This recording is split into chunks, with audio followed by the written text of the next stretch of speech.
नाजरीन आदाब, मैं मुदस्सिर अहमद इनकलाब न्यूज़ की ख़ास पेशकश के साथ आपके सामने पेश हुआ हूँ। नाजरीन, कर्नाटक में गुज़िश्ता दिनों बजट पेश किया गया जिसमें अक़लियतों माइनॉरिटीज़ के लिए तकरीबन 4000 करोड़ रुपयों का बजट रियासती हुकूमत ने रिज़र्व किया है। ये बात और है कि 4000 करोड़ रुपयों में इस्तेमाल कितनी रकम का होता है, क्योंकि गुज़िश्ता साल जो बजट 3000 करोड़ रुपयों का पेश किया गया था उसमें सिर्फ 40% ही इस्तेमाल में आया था। इस दफ़ा 4000 करोड़ रुपयों का बजट रियासती हुकूमत ने पेश किया है, जिसको इस्तेमाल करने की जिम्मेदारी रियासत के माइनॉरिटी लीडर्स की, माइनॉरिटी रिप्रेजेंटेटिव्स, MLAs और MLCs की है। देखना यह है कि रियासती हुकूमत की जानिब से पेश करदा माइनॉरिटीज़ के बजट को ये लोग किस तरह से और किस लेवल पर इस्तेमाल करते हैं।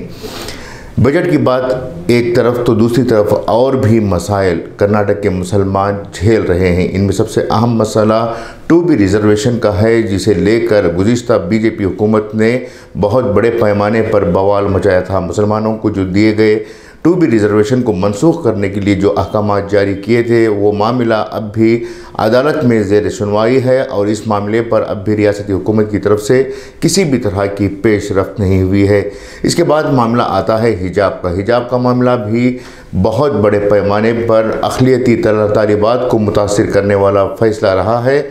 इस मामले को लेकर भले ही 10वीं या फिर PUC जमात के तलबा को आर्जी तौर पर टेम्पररी राहत मिली है, लेकिन मुस्तक़िल राहत नहीं मिली है, जिसकी वजह से अब भी नीट, CET या फिर दूसरे कॉम्पिटिटिव इम्तहानात को देने वाले मुस्लिम तालिबात को, उम्मीदवारों को मुश्किलात का सामना करना पड़ रहा है और उन पर से ज़बरदस्ती हिजाब या निक़ाब उतारने के लिए अफसरान दबाव डाल रहे हैं। इस तमाम सूरत हाल को देखते हुए अगर रियासती हुकूमत हिजाब के मसले को अदालत में फ़ौरी तौर पर हल नहीं करवाती है तो आने वाले दिनों में मुस्लिम तालिबात को, मुस्लिम लड़कियों को बहुत बड़े मुश्किलात का सामना करना पड़ सकता है।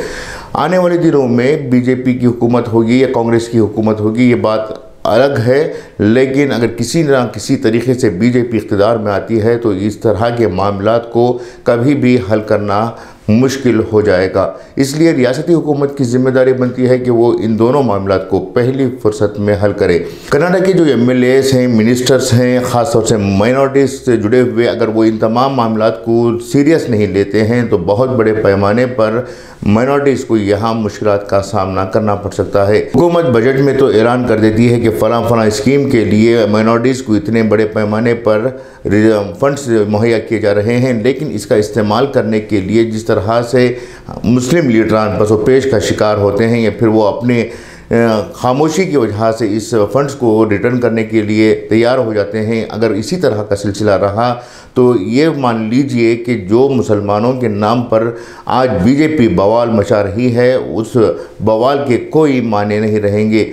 होना तो ये चाहिए कि जिस तरह से फ़ंड्स का ऐलान किया जाता है उसी पैमाने पर, उसी लेवल में, उसी स्पीड के तहत इन फ़ंड्स का इस्तेमाल करने के लिए फ़ौरी तौर पर मुस्लिम लीडरान्स आगे आएँ। आमतौर पर देखा गया है कि जब भी बजट का ऐलान होता है तो उसके बाद में मुस्लिम लीडरान ये कहकर खुश हो जाते हैं कि हमने बजट में इतने बड़े पैमाने पर फ़ंड्स मंजूर करवाए हैं, लेकिन इन फ़ंड्स का इस्तेमाल पूरी तरह से नहीं होता। अगर होता भी है तो सिर्फ़ और सिर्फ मज़ारों पर, क़ब्रस्तानों पर और मस्जिदों के नाम पर जो वक्फ़ का जो बजट होता है वही होता है। इसके अलावा और किसी भी तरह का इस्तेमाल करने के लिए मुस्लिम लीडरान तैयार नहीं होते। गुज़िश्ता साल जिन तलबा ने स्कॉलरशिप्स के लिए एप्लीकेशन दी थी, उन तलबा को अब तक, बहुत सारे तलबा को अब तक जो है स्कॉलरशिप मैसर नहीं हुई है, जिसकी वजह से इनकी तालीमी मसाइल मज़ीद बढ़ते जा रहे हैं। साथ ही साथ बहुत सारे ऐसे स्कीम्स जिसमें KMDC के स्कीम्स हैं, उन स्कीम्स में भी बजट बहुत कम होता है, जबकि एप्लीकेशंस डालने वालों की तादाद लाखों में होती है और उसका फ़ायदा उठाने के लिए सिर्फ चंद दर्जन लोगों को मुंतखब किया जाता है, जिससे ये जो ऐलान होते हैं वो ऐलान बेमाने होकर रह जाते हैं। बजट कंप्लीट होने के बाद अब जिम्मेदारी मुस्लिम लीडरों की है, मुस्लिम सियासतदानों की है, समाजी तंजीमों की है कि वो इस बजट को पूरी तरह से इस्तेमाल करने के लिए फौरी तौर पर मंसूबे बनाएं, फौरी तौर पर हुकूमत के सामने मुतालबात रखें, माइनॉरिटी डिपार्टमेंट के साथ मुस्तकिल तौर पर कोऑर्डिनेशन करें। ये बिल्कुल भी मुमकिन नहीं कि किसी को मेमोरेंडम देकर खामोश बैठ जाने से कोई काम हो जाएगा, बल्कि मेमोरेंडम देने के बाद मुस्लिम लीडरों से, मुस्लिम जो माइनॉरिटी डिपार्टमेंट के ऑफिसर्स हैं उनके राब्ते में रहकर, उनके कोऑर्डिनेशन में रहकर इस तरह के मामलात को हल करते हुए इस्तेफादा किया जा सकता है। अगर वाकई में मुसलमान चाहते हैं कि वो हुकूमत के मंसूबों का सही फ़ायदा उठाएं तो उन्हें जागना होगा। अब मज़ीद नींद करने के बजाय, मज़ीद हुकूमतों के नुमाइंदों को अपने घरों की दहलीज को आने का इंतज़ार करने के बजाय ख़ुद जाकर अपने हक़ को लेना होगा। ये थी आज की ख़ास पेशकश। उम्मीद कि आपको पसंद आएगी। इस पैगाम को आप हर घर तक, हर तबके तक पहुँचाने की कोशिश करें। मैं मुदस्सिर अहमद आपसे इजाज़त चाहूँगा, फिर नई पेशकश के साथ दोबारा पेश होऊंगा। तब तक के लिए इजाज़त दें। शुक्रिया।